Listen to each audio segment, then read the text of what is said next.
Hello everyone, welcome back to another episode of Liv's Thoughts. Today we're going to be talking about changing our lives and the overwhelming anxiety and just kind of stress we have about this information overload, because I think that we just get so much information shoved down our throat literally all the time. I've been off social media now for like three weeks. I love it. I love not being on social media. It is the best thing ever. I recently just downloaded TikTok and I'm on it like maybe 10 minutes a day because it literally stresses me out now.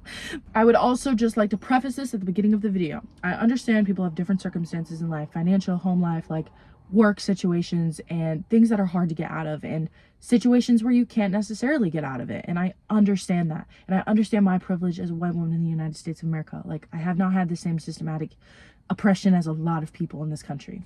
And I'm just prefacing that right now. I don't want anyone to take offense and like feel bad because you can't afford some things. And I don't want this like self-improvement life to be like an expensive journey for you. This is more of like just inner healing, dude. Like, I did not spend a lot of money on my first steps of really working on myself.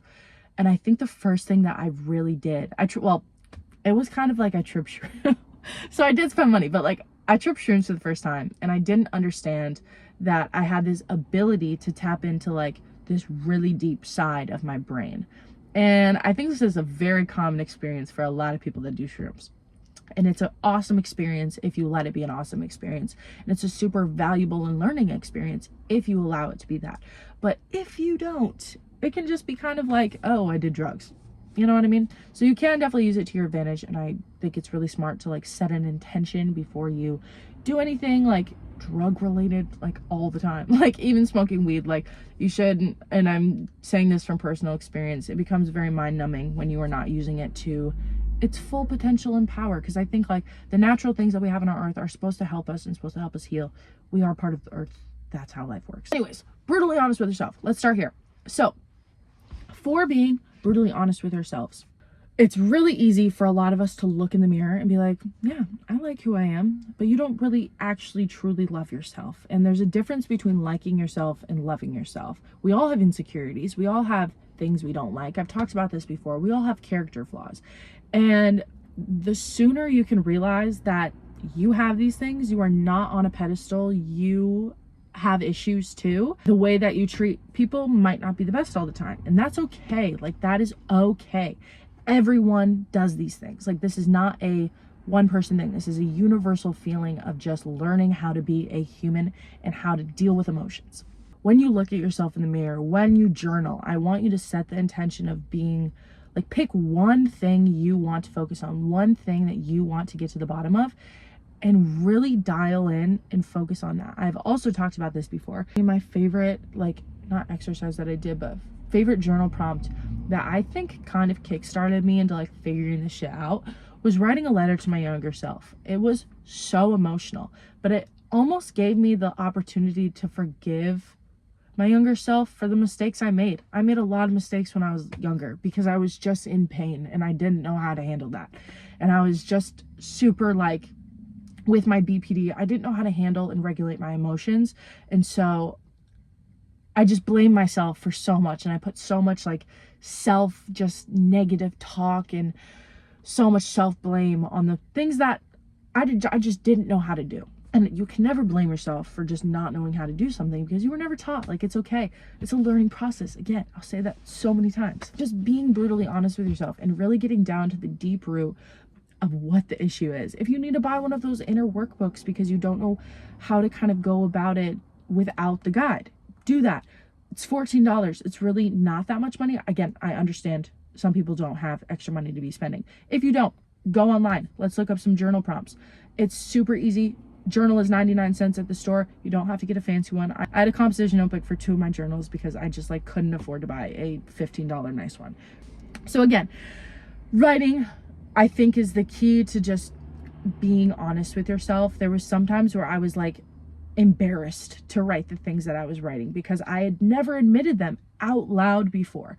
And it was hard and it was like kind of emotional. I cried sometimes when I was writing things down or like saying things in the mirror. There's one point where I was like, I've never talked about this with anyone ever, not even my therapist. Like, I feel like I'm a very open book, but I wasn't even being honest with myself too about these things. And I've processed them. I've talked to people about it, like my really close friends. I've talked to my therapist about it. Like, I've really worked through these things that I did not like about myself. I don't think I can truly look in the mirror right as of this moment and be like, I really do love myself, because I think I lost a bit of myself in the past few months of just like kind of being sad and not working through the things as they came and just kind of letting it build up. And I think I let stuff build up for a little too long, because I am feeling it now.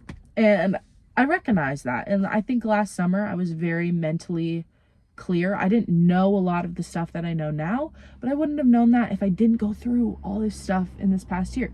So I choose to be grateful for that. And I choose to take this as a learning lesson, not a what the fuck just happened to me. I hate my life. I'm just going to dwell in this sadness. And this is just something else that happened to me in my life, and it sucks. There's always a positive outcome about things. Like, if you choose to stay positive, positive things will find you. You can't have positive without negative. So don't think that negative things are just going to not find you because you're being positive. That's not how that works. But it is a lot easier to feel abundant and feel blessed and feel so much more gratitude when you are positive in the hard times, and try to see, and I don't mean not cry, and I don't mean like not feel your emotions, but understand that you're going to be okay, and remind yourself and be confident with yourself saying that you're going to be okay. You got this. Step number 3 or 2. I don't know which one we're on. I just talked about being realized. Secondly, day-to-day habits. It's really hard. This is probably the hardest part about everything. And it's where the most work comes into play. And it's those day-to-day habits that you do. I talked about this in one of my other videos too, about I didn't realize that it was like the little things that you do on the day-to-day that make the big change, but it is really true. It's kind of like being in a relationship. The big dates, the expensive trips don't make up for the actual love on the day-to-day basis. If you're not feeling fulfilled on the day-to-day, it's really hard to stay in a relationship like that. When I talk about doing day-to-day things, number 1, I recognize a bad habit of mine: smoking too much weed. And I am practicing to not smoke so much weed. Another thing that I realized that I have a really hard time doing is I drink so much caffeine. The past 2.5 years, I think I've consumed on average probably 400 plus milligrams of caffeine a day. So a lot of effing caffeine. And it's because, like, I think it was because just I smoked too much, and the come downs were just tired all the time, and I didn't have my just natural energy of being human. So I'm trying to cut down on energy. I'm not allowing myself to drink energy drinks. We're sticking to black coffee. So I have black coffee, and that is all that I give myself. And so I'm really working on it, and I'm going to try to push through the fucking headaches of it, because we all know that without caffeine and without 200 milligrams of caffeine shooting at your brain right away, it is kind of hard to like live, I guess. And it's a drug. It is an addiction. And then number 3, this is the last one I'm going to talk about. And that is just having so much self-compassion and just compassion and empathy for others. I think when you can learn how to forgive yourself and learn how to not hold down emotions. I don't know why people think that showing emotions is so weak. And then when you have a following on any platform that's showing emotions is like, people that are successful don't do that. I'm like, no. That's not how humans are. Like, I am allowed to be sad a lot of the time. And I'm allowed to be happy, and I'm allowed to cry because I'm happy, and I'm allowed to cry because I'm grateful. I'm allowed to cry because I'm sad. Like, I'm allowed to yell, I'm allowed to get mad, and I'm allowed to feel things. And you are too. Like, don't push it down. And it's so hard to, I have a friend that like told me he hadn't cried in like 2 years. Like, he doesn't remember the last time he cried. And I was like, huh? Like, just think of something sad and then like cry. Like, I didn't understand. But there is a lot of people in this society of like kind of toxic and hyper masculinity of like, push it down, you're a boy, you're not supposed to cry. If you come from just kind of like a tougher, I know like a lot of military backgrounds, dads are very strict about like emotions, even to girls. Like, it's really hard. You become super just closed off and almost manipulative when you shut off your emotions, because you want to almost hurt people for the internal pain that you are feeling. And again, this is all from personal experience. And I noticed that when I just become a lot more compassionate for people, when I become a lot more compassionate for myself and just forgiveness and trying to be nice to people and not mean to people, even if they're annoying the absolute shit out of me. I get really tested with people quite often. It's not that I don't like people, but I just like don't have a huge tolerance, and I'm also a little bit of a back talker. So like, if someone catches an attitude with me, I'm catching an attitude with you. I don't care. That's not how I work. Like, don't be mean to me. And I've learned to take a step back, and I've learned to not burn bridges as hard anymore. And I'm thankful for not burning bridges, because when a bridge last 2 years ago that I could have very easily burned, I did not burn, and I just ignored and walked away from it.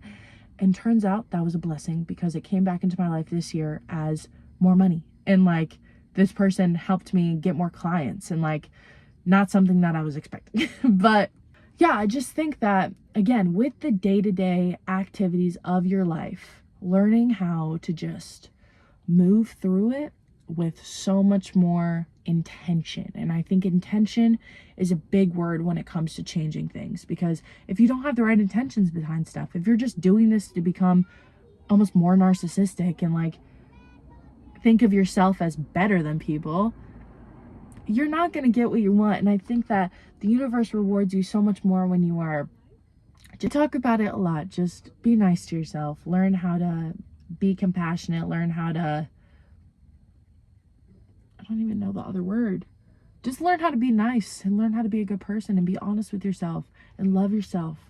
Changing your life is hard, and it's overwhelmingly difficult, because you have so much information at your fingertips of what can I do? What products can I buy? What can I, like, whatever. I think that not the biggest, but one of the smartest purchases I've ever made in my life. And again, these are kind of not super, super expensive. They're like 20 to 30 bucks. So it's like, it does add up very, very fast. But number one, Shilajit, I will link it in my bio. This is something that clears so much brain fog. It is a resin from it's a resin from one of the mountain ranges in the east.